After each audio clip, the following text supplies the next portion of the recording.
The good, the bad, and then the other thing. Self-care routines. These things that we do that tell ourselves that we actually respect who we are. We want to make sure that we're the best version of ourselves possible. You can look at yourself and be like, hey, I've got this awesome body. Let me look after it once in a while. I have a small handful of things that I do in terms of self-care every month. The first thing I do is actually get a haircut. But if anyone knows me personally, I'm a lazy but practical person. I like to do things that are in proximity to myself. My barber's actually down the road for me, which is sick. So on this day, I'm going to talk about, it was, I think 2 and a bit months ago, something like that. I went to my barber's. I couldn't wait to get my haircut done. I went in. It was my favorite barber. And he's this type of person that is very reserved. He doesn't say too much, but he spends extra amount of time on your head just so that he can get the extra details down. And it's just, honestly, perfection. It was perfect. Perfect. Everything, down to the last minute details. What I want is quite obvious, is a high skin fade with a little bit of the top and then like a little line going through where my hair parts. Honestly, it's fresher than wet paint. Praise the GOAT! The GOAT! So I'm sat in the chair this day and my favorite barber is doing this thing and I kind of zone out a little bit. You just zone out as you do when you get your hair cut. It's nice and relaxing. And then I zone back in. I'm taking a look at my head and it just looks like what he's done is closer to a crew cut, which is fine, but I've got a receding hairline. Even though I got a hair transplant last year, there's still hair which is a little bit lighter in areas than others. It was took a little bit more hair at the top than I would have liked, so that was another thing that I didn't like. So when it came to me walking out, I was just thinking, I was like, how is it that someone who's that good, done so many good haircuts before, has messed up?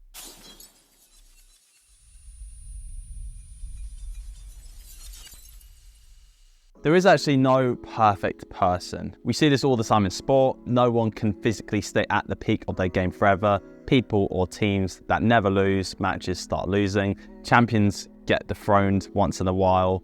And when these occasions happen, they tend to rattle our beliefs of what is actually going on. Because we assume that once someone gets to the top, they just stay there. They don't have to maintain their skills in any way, shape or form. They're just at the top.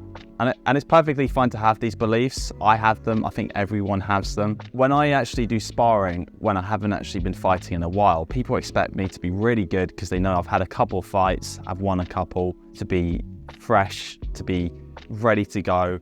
When in actuality, if you haven't maintained your skill, that's where you start to decline a little bit. And this thinking detracts from the fact that it takes true hustle to actually stay great. Unless you maintain your skill, you cannot be where you left off. That is just the struggle in life.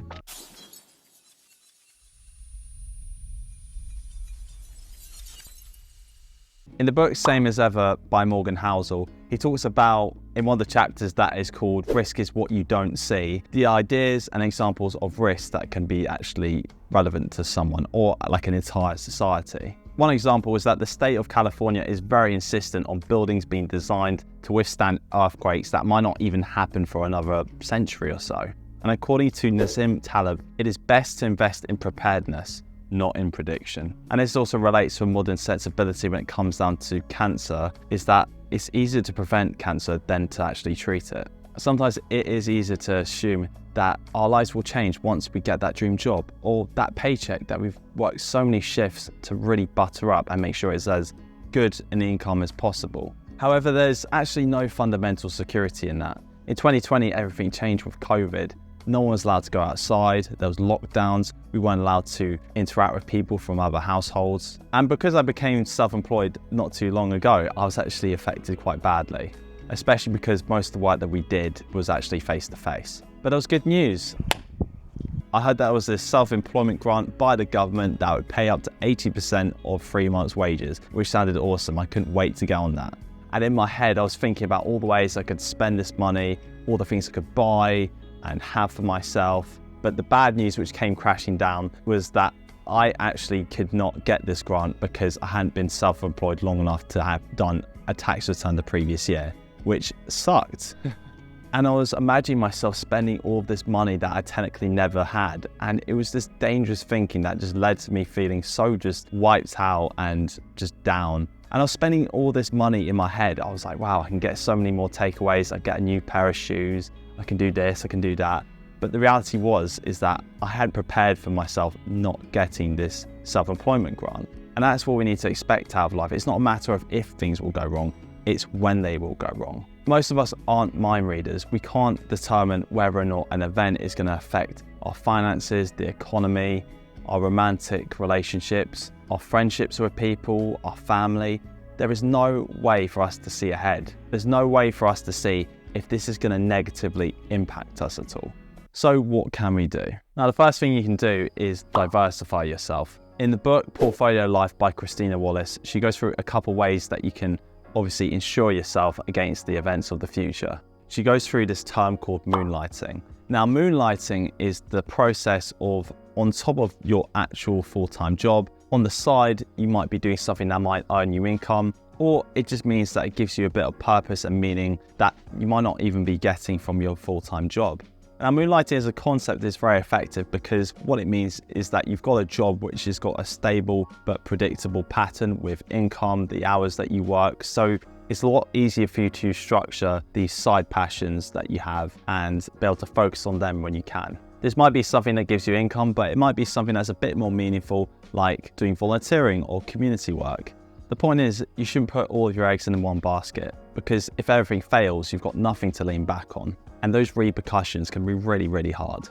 For example, good investors don't put all of their money into Bitcoin. They might put it into stocks, into bonds, ETFs, funds, index funds, kind of running out of examples, but they don't just put everything into one area and expect that to do well. But yeah, the point is they don't ever think that all of their money should go into one area because the future is so uncertain.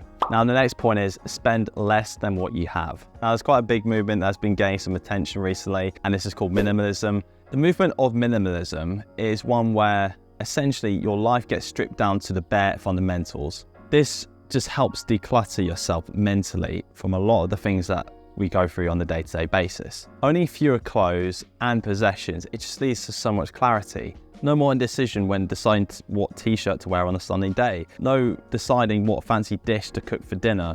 More or less, you're going into your days with the same approach. It's less mental energy that you're wasting on things that could be obviously avoided. Wasting resources or energy on things that you ultimately don't want or need is where you get hit with some really bad experiences. I tried to save half of my income, which is hard on the weekends because when friends want to go out, it's inevitable that you're going to splash some money. If I get like a parking ticket, I'll work an overtime job so that way I can just wipe out that cost entirely. It's so easy for myself to look at that cost and that event and be like, wow, I just need to buy myself a pizza or get a new set of Air Forces. But even if I do that, the problem still remains. I've lost money. That is not a good thing. So rather than looking at things emotionally, I try to look at things as if I'm a business. Where am I losing money? Where am I gaining money? What are the profits? What are opportunities to invest in?